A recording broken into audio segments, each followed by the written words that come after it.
جناب جب آپ تیار ہوں گے تو میں حاضر ہوں. یہ نیچے کر لیں. اوکے ٹھیک ہے جناب. بسم اللہ الرحمن الرحیم.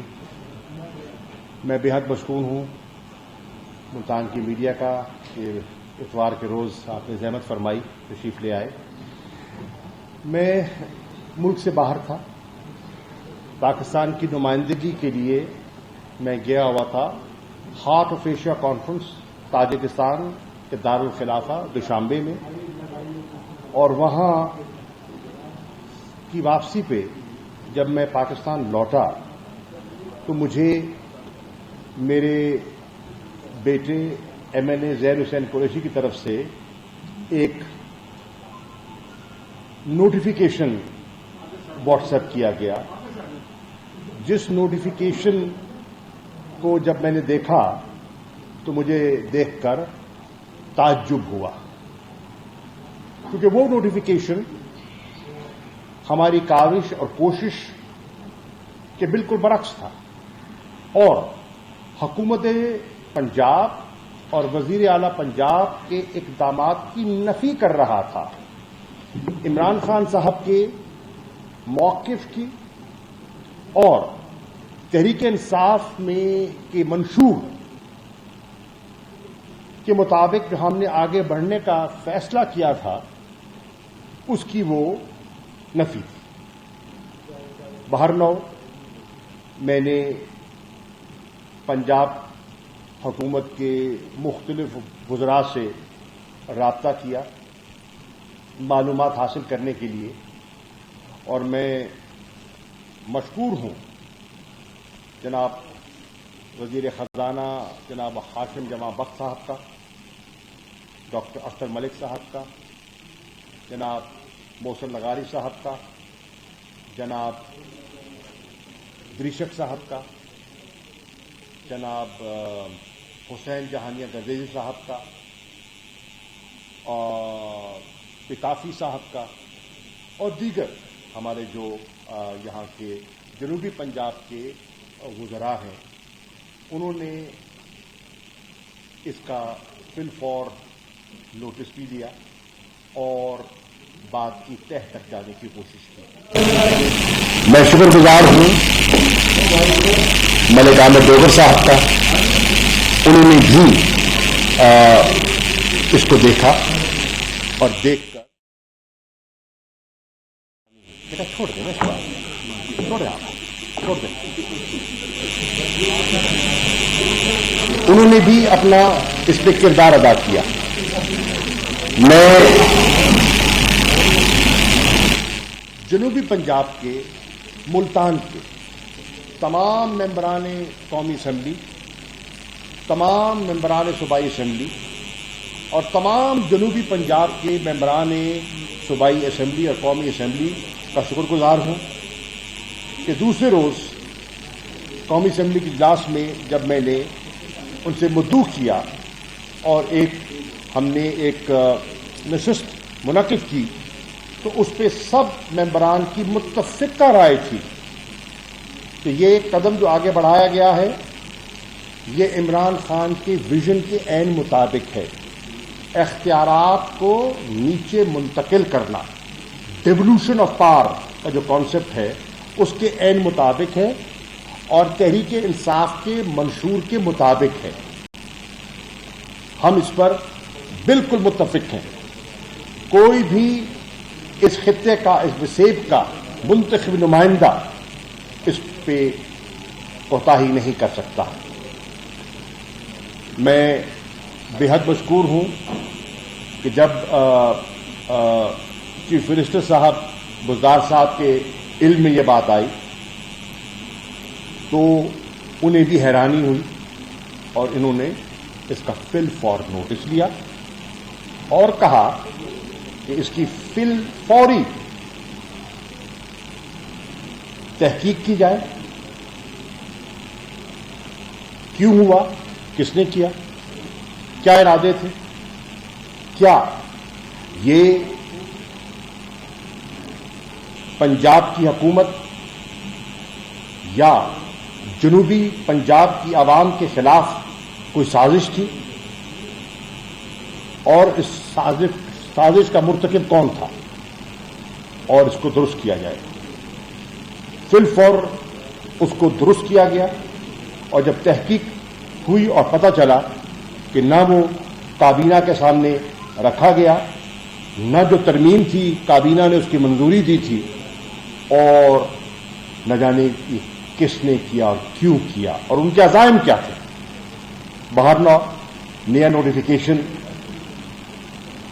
جاری کر دیا گیا اور اس کی اگر آپ لینگویج کو دیکھیں تو انہوں نے کہا کہ وہ جو 29-30 کا نوٹیفیکیشن کیا گیا تھا مارچ کا،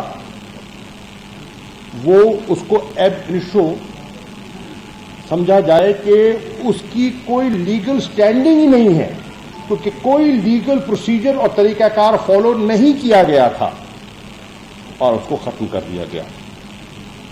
انہوں نے فیصلہ کیا کہ ہاشم جمع وقت کی سربراہی میں ایک سب کمیٹی تشکیل دی جائے جو رولز آف بزنس کو مزید ان کو کس طرح بہتر کرنا ہے اس کو بھی دیکھے اور اپنی تجاویز پیش کرے. اور انہوں نے کہا کہ انشاءاللہ حسب وعدہ ملتان میں سیکریٹریٹ انشاءاللہ قائم ہوگا، بہاولپور میں سیکریٹریٹ قائم رہے گا، اختیارات جو ڈپارٹمنٹ کے سربراہان ہیں انہیں مکمل دیے جائیں گے اور وہ انڈیپینڈنٹ ڈپارٹمنٹ تصور کیے جائیں گے، اٹیچ ڈپارٹمنٹ نہیں. اگر ہر چیز کے لیے ہمیں لاہور ہی لوٹنا ہے تو پھر اس سیکریٹریٹ پر اتنا روپیہ خرچ کرنے کی ضرورت کیا ہے؟ اگر ہر فائل کی منظوری لاہور سے ہونی ہے تو جو 4 ارب روپیہ پنجاب کے بجٹ میں رکھا گیا وہ کس نے رکھا اور کیوں رکھا اور اسمبلی نے کیوں پاس کیا اس کو؟ اگر سب کچھ لاہوری میں ہونا ہے تو یہ ایڈیشنل پوسٹ کریٹ کی گئی تو کیوں کی گئی؟ اگر سب کچھ لاہوری میں ہونا ہے تو مختلف سیکرٹریز کو ملتان اور بہاولپور میں کیوں اٹھایا گیا؟ اس کی منطق کیا ہے؟ سوچنے کی بات ہے. تو پھر انشاءاللہ آپ نے دیکھا کہ اس کا ازالہ بھی ہو گیا اور نہ صرف ازالہ ہوا، اس کی پیش رفتی انشاءاللہ مزید ہوگی. مجھے خوشی ہے، میری آئی جی پنجاب سے جناب انعام غنی صاحب سے بات ہوئی، میری ذمہ دار پولیس کے آفیسرز جنہوں نے اس اختیارات کی منتقلی جو نیچے کی گئی پولیس کی، جنہوں نے رولز ڈرافٹ کیے، ان سے بات ہوئی اور انہوں نے مجھے بتایا کہ ہم اختیارات دے چکے ہیں اور کوئی اختیار واپس نہیں لیا جائے گا، اور اگر اختیار نیچے نہیں دینا تو پھر ایڈیشنل آئی جی ساؤتھ کی ضرورت کیا ہے؟ اگر وہ انہیں ڈاک خانے کا رول ادا کرنا ہے تو ہمیں ڈاک خانہ نہیں چاہیے، ہمیں سیکریٹریٹ چاہیے، ہمیں بااختیار افسران چاہیے، ہمیں لوگوں کے مسائل ان کی دہلیز پر حل ہوتے ہم دیکھنا چاہتے ہیں، نہ کہ اس کے برعکس. تو انشاءاللہ یہ بھی فیصلہ ہوا ہے کہ انشاءاللہ پنجاب کی کابینہ کا ایک اجلاس وزیر اعلیٰ پنجاب خود چیئر کریں گے اور وہ اجلاس ملتان میں ہوگا، اور انشاءاللہ وزیر اعظم پاکستان اور وزیر اعظم پاکستان سے ہٹ کر چیئرمین پاکستان تحریک انصاف عمران خان صاحب، جنہوں نے اپنی سوچ کے مطابق جنوبی پنجاب کے نظریے کو، کانسیپٹ کو، ڈیولوشن کو، ایک صوبے کے خواب کو عملی جامہ پہنانے کے لیے اس کو تحریک انصاف کے منشور میں شامل کیا، انشاءاللہ وہ ملتان تشریف لائیں گے اور اس سیکریٹریٹ کا سنگ بنیاد رکھیں گے انشاءاللہ، اور ملتان کی عوام اور جنوبی پنجاب کی عوام اس سے مستفید ہوگی. جس طرح میں ایک جملہ آپ کی خدمت میں عرض کرنا چاہ رہا ہوں، جس طرح 1940 کی قرارداد پاکستان کے بعد یہ فیصلہ ہو گیا تھا کہ اب بن کے رہے گا پاکستان، بٹ کے رہے گا ہندوستان. اسی طرح تحریک انصاف کے منشور کے عین مطابق جنوبی پنجاب کے صوبے کا جو ایک فیصلہ ہے وہ انشاءاللہ اپنے منطقی انجام کو پہنچے گا. اور میرا ایمان ہے یہ بنیاد جو عمران خان اور تحریک انصاف رکھ رہی ہے اس کو کوئی اکھاڑ نہیں سکتا. تحریک انصاف رہے نہ رہے اقتدار میں، کیونکہ سیاست میں اتار چڑھاؤ ہوتے ہیں. میں آج دعوے سے کہہ رہا ہوں جنوبی پنجاب کے لوگوں سے مخاطب ہو کر، چاہے پیپلز پارٹی ہو، چاہے نون لیگ ہو، چاہے کوئی مخلوط حکومت ہو، کوئی مائی کلال اب یہ اختیارات واپس نہیں لے سکتا، اور جنوبی پنجاب کی عوام اس کی اجازت نہیں دے گی، اور جنوبی پنجاب کی منتخب نمائندگان اس کی اجازت نہیں دیں گے. انشاءاللہ یہ ہماری اپنی ذات کا مسئلہ نہیں ہے، یہ ہمارے اختیارات کی بات نہیں ہے، یہ عوام الناس کے لیے کیا جا رہا ہے. اور انشاءاللہ مجھے امید ہے کہ عثمان بزدار صاحب جو خود اس کانسیپٹ کو، کیونکہ صوبہ محاذ میں وہ شامل ہوئے تھے اور اس کانسیپٹ کو پوری طرح انہیں ذہن نشین کیا تھا، وہ اس کی پاسداری فرمائیں گے، اس کی نگہبانی کریں گے اور کسی سازش کو پروان نہیں چڑھنے دیں گے انشاءاللہ. تو یہ میرے امپورٹنٹ ایشو تھا جس کے بارے میں میں نے آپ سے، کیونکہ میں نے سنا کہ ملتان کی میڈیا، عوام، وکلاء، تاجر میں ایک تشویش ہے، اور جائز طور پہ ہے. آپ کی تشویش کا میں حصے دار تھا اور آپ سے بالکل ہم کلام ہوں، سوچ ایک ہے. تو میں آپ کو مبارکباد دیتا ہوں کہ انشاءاللہ ایسی کوئی گھبراہٹ یا ایسی پریشانی نہ ہے، نہ ہوگی انشاءاللہ. جی اب اس کے بعد آپ کی کوئی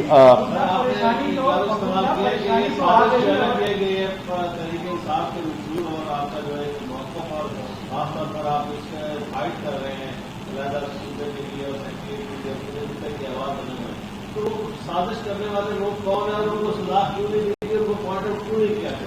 حضور والا انہوں نے کہا ہے کہ ہم انکوائری نہیں. صاحب سن لیجئے، آپ صحیح کہہ رہے ہیں، آپ کا پوائنٹ بجا ہے، میں آپ کا پوائنٹ تسلیم کر رہا ہوں.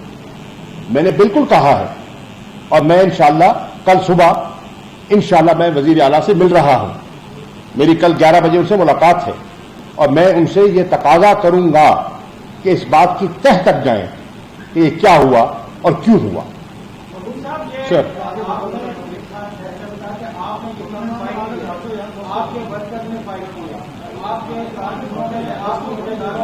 بیٹا آگے سے ایک طرف ہو جائے، آپ ایک طرف ہو جائیں، پیچھے میڈیا بیٹھا ہے، ایک طرف ہو جاؤ بیٹا.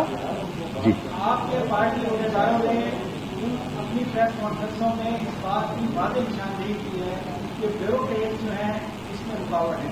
اس کی میں آپ کو مثال یہ بھی دیتا ہوں کہ جب رفیع رضوانہ صاحب اس کمیٹی کے چیئرمین بنے تھے تو انہوں نے جو اینڈ کیا تھا وہ یہی کہا تھا کہ بیوروکریسی جو ہے سیاست میں رکاوٹ ہے. ہماری رائے یہ ہے، ملتان کے لوگوں کی رائے یہ ہے کہ یہ جو نوٹیفکیشن آیا ہے یہ بیوروکریسی میں جاری رکھتا ہے. تو آپ بیوروکریسی کے حوالے سے خاموش ہیں، پہلی بات تو یہ ہے. نمبر ایک دوسری بات یہ ہے کہ ہم اپنے حق کے لیے کب تک اس طرح بیوروکریسی کے گھر سے لگ رہے ہیں. پہلی بات یہ ہے کہ بیوروکریسی کے معاملے میں بالکل خاموش نہیں ہوں اور واضح طور پر کہہ رہا ہوں، پنجاب کے کسی بیوروکریٹ نے اس کے راستے میں دیوار کھڑی کرنے کی کوشش کی تو ہم اسے ٹکرائیں گے. میں ٹکراؤں گا انشاءاللہ، بالکل ٹکرائیں گے، بالکل ہم ان کے سامنے گھٹنے نہیں ٹیکیں گے. یہ ہمارے جسے کہتے ہیں نا، یہ ہمارا ایک پختہ ارادہ ہے انشاءاللہ. سر 8 مارچ کو اس خبر کو میں نے بریک کیا تھا اور واضح طور پر لکھا تھا، آپ 8 مارچ کا خبر اخبار اٹھا کے دیکھ لیں کہ موجودہ پرنسپل سیکرٹری جو ہے وہ یہ اسمبلی تیار کرا رہے ہیں اور یہ قانونی سازش ہے جو جنوبی پنجاب کے خلاف ہو رہی ہے، اور اس کے حق میں آپ کے پیچھے بیٹھے ہوئے خالد جنید بڑھائے صاحب، انہوں نے باقاعدہ اپنے عہدیداروں کے ساتھ مل کے 15 تاریخ کو ایک پریس کانفرنس کری، انہوں نے بھی یاد کرایا کہ جناب یہ قانونی سازش ہے اور اس کا اعلان کیا جائے کہ سی ایم کے موجودہ جو پرنسپل سیکرٹری صاحب انہوں نے کیا ہے۔ دیکھیے بخاری صاحب بحث کرو، بالکل وڑائچ صاحب ہمارے ضلعی صدر ہیں، ان کی پریس کانفرنس میرے علم میں ہے، میں نے دیکھی ہے، میں نے سنی ہے، پڑھی ہے، سوشل میڈیا پہ بھی میں نے دیکھا ہے۔ دیکھیے میں انشاءاللہ پہلے عرض کیا کہ میں کسی پر ایسے انگلی نہیں اٹھاؤں گا جب تک بات کی تہ تک نہ جایا جائے۔ میں عرض کر رہا ہوں کہ جو سازش تھی وہ تو ناکام ہو گئی، لیکن بات کی تہ تک جائیں گے انشاءاللہ، اور میں آپ کی خدمت میں عرض کروں گا۔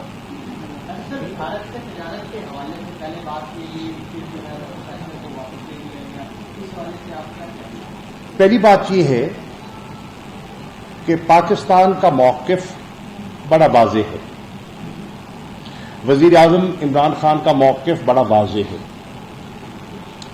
پاکستان نے ہمیشہ دوستانہ تعلقات کی خواہش کی، پاکستان نے یہ خواہش کی کہ ہمارے جو ہندوستان کے ساتھ مسائل ہیں وہ گفت و شنید سے حل ہونے چاہیے، کیونکہ دونوں ایٹمی قوتیں حالت جنگ میں جا نہیں سکتی، دونوں کے لیے نقصان دہ ہوگا، اس خطے کے لیے نقصان دہ ہوگا۔ واحد راستہ آگے بڑھنے کا جو ہے وہ مذاکرات ہیں، ڈائیلاگ ہے۔ حکومت پاکستان اور عمران خان صاحب ڈائیلاگ سے کبھی نہیں کترائے۔ انہوں نے پہلی اپنا جو خطاب کیا حلف لینے سے پہلے، انہوں نے ہندوستان کو ایک واضح پیغام دیا کہ آپ امن کی طرف ایک قدم بڑھائیں، ہم دو اٹھانے کے لیے تیار ہیں۔ بڑا ایک واضح ان کو ہم نے موقف دیا، پیغام دیا، لیکن غالباً وہ ہمارا پیغام نہ سمجھ سکے یا ان کا ارادہ نہیں تھا۔ 5 اگست 2019 کو انہوں نے کچھ ایسے اقدامات اٹھائے جس سے معاملات پہلے سے زیادہ پیچیدہ ہو گئے، پہلے سے زیادہ الجھن پیدا ہوئی، اور پھر آپ دیکھ رہے ہیں مقبوضہ کشمیر میں جو صورتحال ہے وہ بہت پریشان کن ہے۔ وہاں جو انسانی حقوق کو جس انداز میں پامال کیا جا رہا ہے وہ کسی سے پوشیدہ نہیں ہے۔ آپ وزیر اعظم عمران خان کا خطاب جو انہوں نے آزاد کشمیر کی منتخب اسمبلی کے سامنے کیا، اس کا مطالعہ فرما لیجئے۔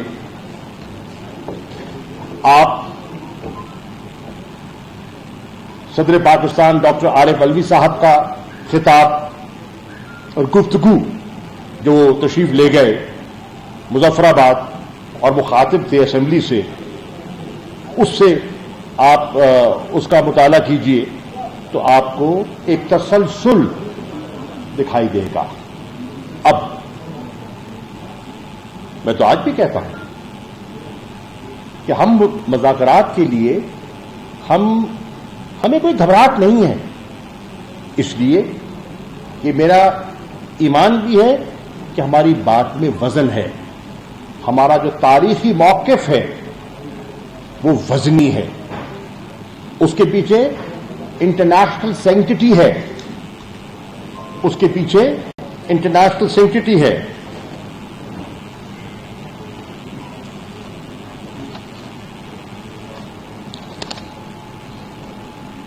اور ہم اس پر قائم ہیں۔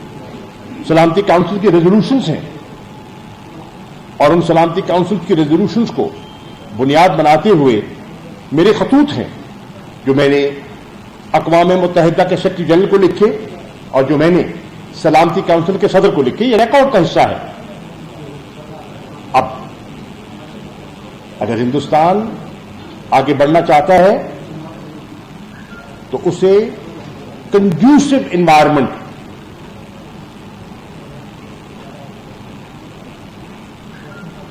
پیدا کرنی ہوگی، ماحول بنانا ہوگا، اور جب تک وہ کنڈیوسو انوائرمنٹ سامنے نہیں آتی، پاکستان کی کابینہ کا یہ دو ٹوک فیصلہ ہے کہ ہندوستان کے ساتھ تجارت نہیں ہو سکتی، یہ بات مکمل ہے۔ اس پہ جب کابینہ کا اجلاس تھا بروز جمعرات، یہ معاملہ زیر بحث آیا اور وزیر اعظم پاکستان نے برملا موقف واضح کر دیا، اور پھر اس کا آپ نے دیکھا کہ اگلے روز اجلاس میں ایک پوری پریس ریلیز آپ کے سامنے آ گئی اور وہ ابہام دور ہو گیا۔ جناب ایران کے ساتھ شاہ صاحب نعمان بھائی، چین نے ایران کے ساتھ 35 سال کی تجارتی معاہدے کی، 35 نہیں 25 سال اس کے اوپر انہوں نے بیان دیا کہ تمام اخبارات سے اور میڈیا سے ظاہر ہوا کہ ایران وہ ملک نہیں ہے جو ایک فون کال پر اپنی پالیسی بدل دے۔ آپ اس پاکستان کے لیے اس کے بارے میں آپ کیا کہیں گے؟ بڑا واضح جواب لے لیجئے، مجھے پتا ہے آپ کیا کہنا چاہ رہے ہیں۔ ان کا اشارہ پاکستان نہیں تھا، سن لیجئے، ان کا اشارہ پاکستان نہیں تھا، کلیریفیکیشن سے کہہ رہا ہوں، بالکل پاکستان نہیں تھا۔ چین کے پاکستان کے تعلقات کی نوعیت میں سمجھتا ہوں، اور جو حالیہ دنوں میں ہندوستان اور چین کے درمیان جو کچھ ہوا ہے وہ بھی آپ کی نظر کے سامنے ہے۔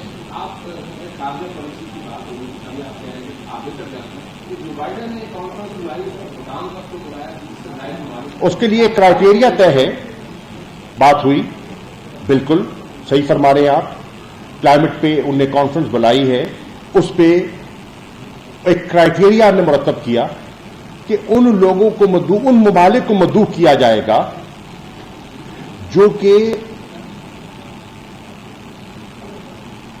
میجر ایمیٹرز ہیں، یعنی کہ جو آلودگی کے ذمہ دار ہیں۔ پاکستان اس میں نہیں آتا، ہماری جو ہے ایمیشن لیول وہ بہت لو ہے الحمدللہ۔ وہاں مدعو کیا گیا ان ممالک کو جن کو کلائمیٹ چینج سے ایگزسٹینشل تھریٹ ہے۔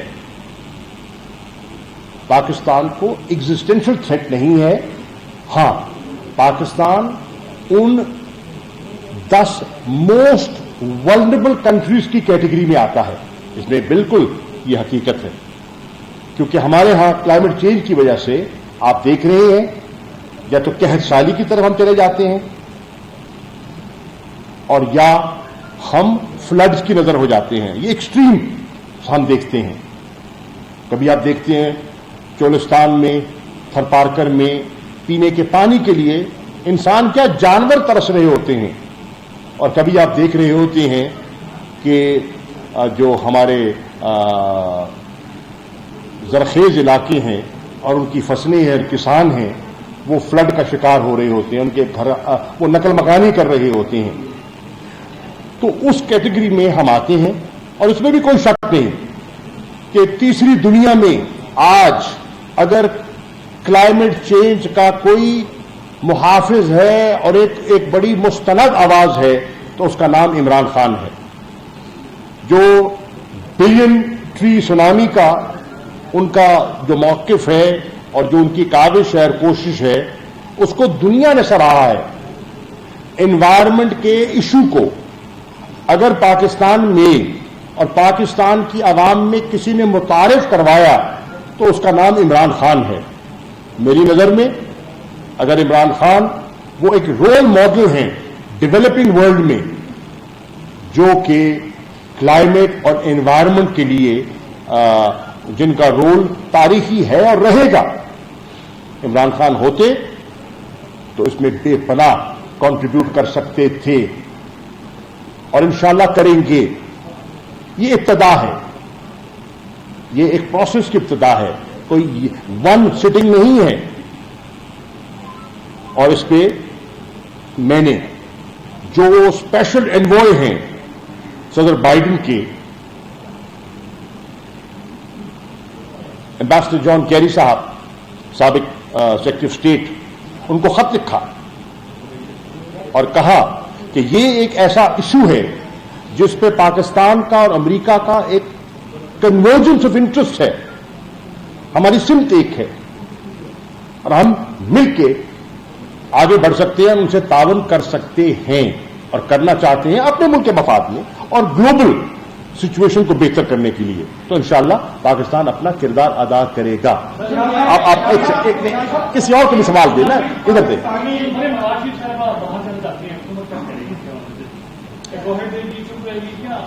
دیکھیے مختلف اشارے مل رہے ہیں۔ رانا ثناء اللہ صاحب کا بیان دیکھیں تو وہ کہتے ہیں کہ باہر چلے جانے میں کوئی حرج نہیں ہے، اور کچھ اس قسم کے اشارے ان کی طرف سے آ رہے ہیں۔ اگر مریم صاحبہ کا بیان دیکھیں، ان کا ٹویٹ دیکھیں تو اس سے اشارہ مل رہا ہے کہ ان کا باہر جانے کا کوئی ارادہ نہیں ہے۔ یہ تو انہوں نے بحیثیت ایک جماعت کے فیصلہ کرنا ہے کہ انہوں نے یہاں رہنا ہے یا باہر جانا ہے، نمبر ایک۔ نمبر دو، عدالتیں کیا کہتی ہیں؟ عدالتیں کیا کہتی ہیں اس کو بھی دیکھنا ہوگا، کیونکہ پہلے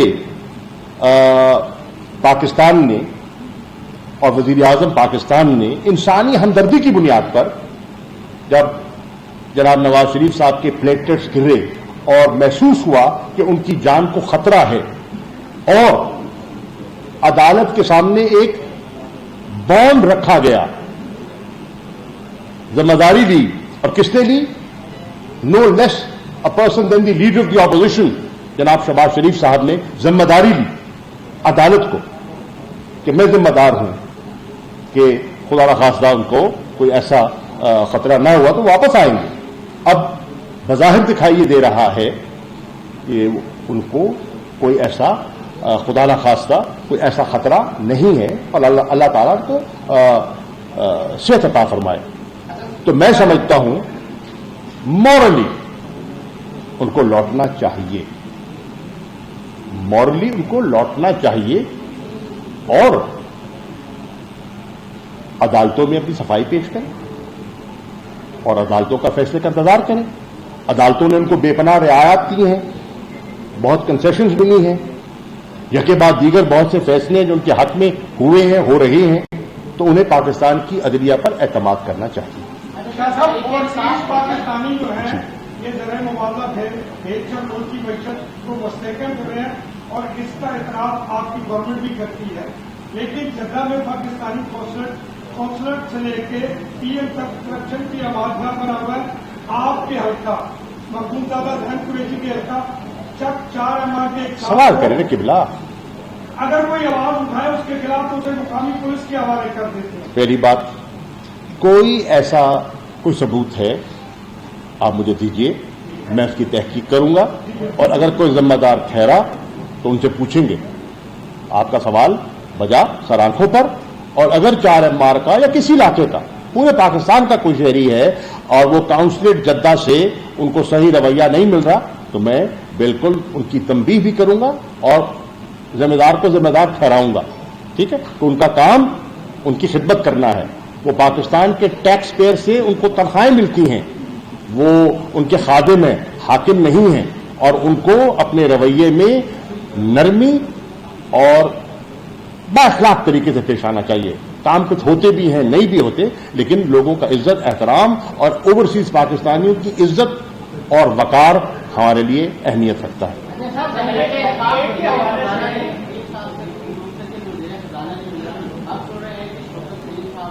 1 سال سے نہیں مل رہا۔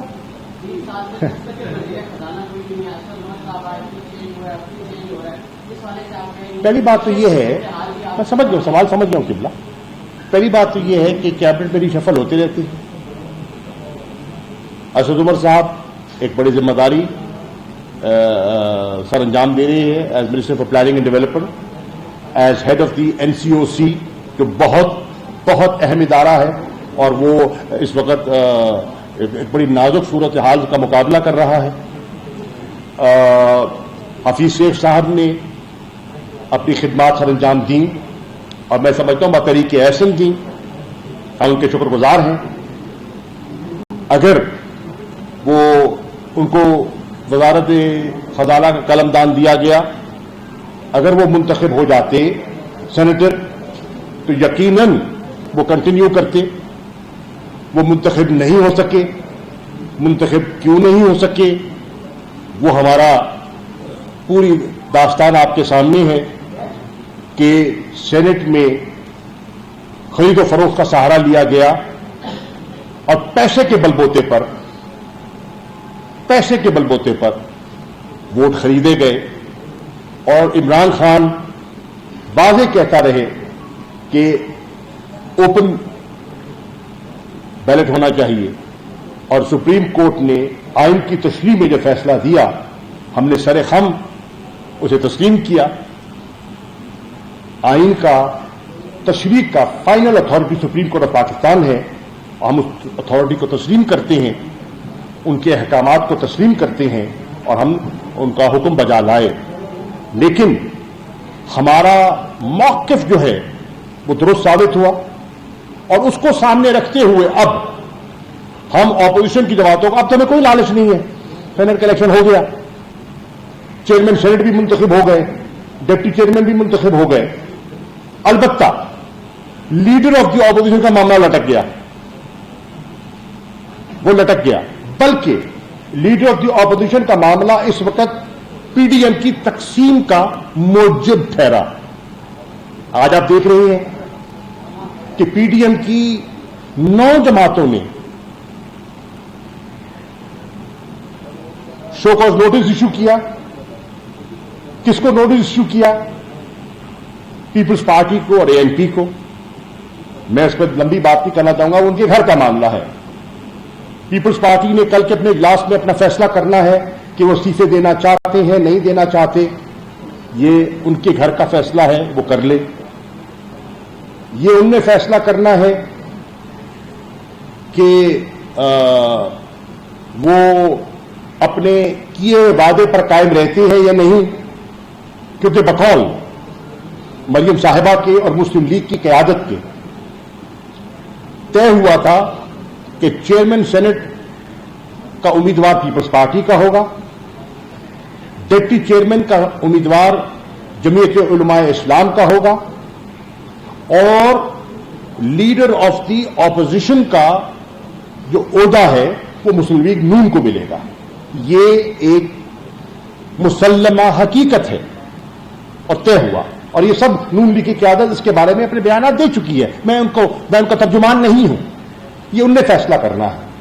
اب وہ کیا فیصلہ کرتے ہیں اور کیا یہ لیڈر، اب انہوں نے کہا ہے کہ ہم ایک انڈیپینڈنٹ اپوزیشن گروپ بنائیں گے وہاں، یعنی کہ وہ اس وقت جو بظاہر لیڈر کی اپوزیشن ہیں ان کو تسلیم کرنے سے انکار کر چکے ہیں. مسلم لیگ نون، جے یو آئی، اچکزئی صاحب، نینگل صاحب، یہ سب جماعتیں آج گیلانی صاحب کو لیڈر آف دی اپوزیشن تسلیم نہیں کر رہے. لیکن یہ وہ جانے اور وہ جانے، ہمیں اس میں پڑھنے کی ضرورت نہیں ہے. وہ کیا فیصلہ کرتے ہیں وہ آزاد ہیں، پی ڈی ایم کے اندرونی معاملات ہیں، اور ہمیں اندرونی معاملات پر کوئی رائے زنی کا اتنا حق بھی ہمارا نہیں بنتا.